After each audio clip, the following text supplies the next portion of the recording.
Hi, hello, నమస్తే, happy evening. నేను మీ రోజా లిమేష్. భార్యాభర్తల అనుబంధం చాలా గొప్పది.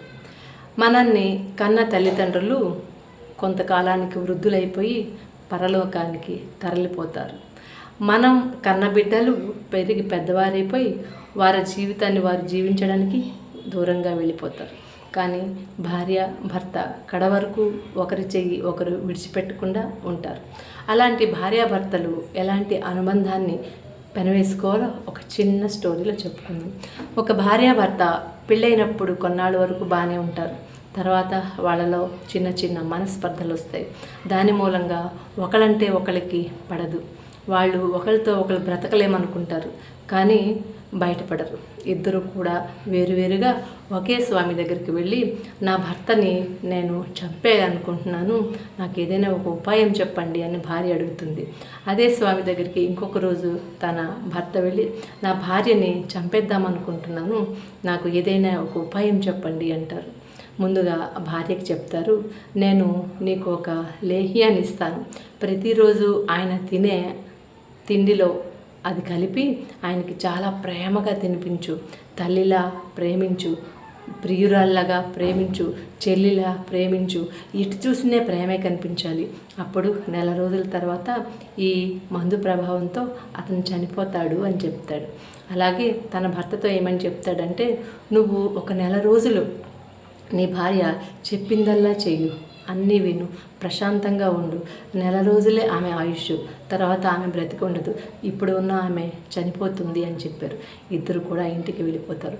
మరుసటి రోజు ఆ స్వామివారిచ్చిన ఆ లేహ్యాన్ని ప్రతి పదార్థంలో కలిపి భర్తకు చాలా ప్రేమగా తినిపిస్తూ ఉంటుంది. దాంతోనే భర్త అనుకుంటారు, నా భార్య ఇంత మంచిది, నాకు ఇంత ప్రేమగా తినిపిస్తుంది, ఈ విన్నా నేను చంపాలనుకున్నాను అంటాడు. అతను కూడా ఆ భార్యని చాలా ప్రేమిస్తాడు. ఆవిడ అర్థం చేసుకుంటుంది, నా భర్త చాలా మంచివాడైన నా భర్తకు మోసం చేస్తూ రోజు ఇది తినిపించేస్తున్నాను, అయ్యో నా భర్త చనిపోతాడా అనుకుంది. నెల రోజులు అయిపోయిన తర్వాత ఆవిడ ఆ స్వామి దగ్గరికి వెళ్తుంది.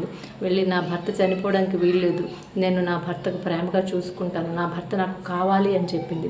అతను కూడా ఆ స్వామి దగ్గరికి వెళ్ళి, నా భార్య చాలా మంచిది, నన్ను ప్రేమించింది, ఇన్ని రోజులు నేను ఆవిడని చాలా ఇబ్బంది పెట్టాను, అందుకే ఆవిడ చాలా బాధపడింది, కానీ తను ఎంత ప్రేమిస్తుందో నాకు తెలుసు, నా భార్య చావకూడదు, నా భార్య నాకు కావాలి అని చెప్పారు.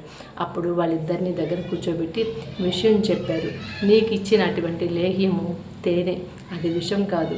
అలాగే నీకు ఒక భార్య ప్రేమని రుచి చూపించాలని చేశాను. ఇన్ని రోజులు నువ్వు చిరాగ్గా, కోపంగా, పని ఒత్తిడిలో ఆవిడికి దూరం అయిపోయావు, కానీ నెల రోజులు మీ ఇద్దరు ఒకరిని ఒకరి ప్రేమించుకోవడంతో మీకు అసలు సిసలైన జీవితం ఇప్పుడే మొదలైంది.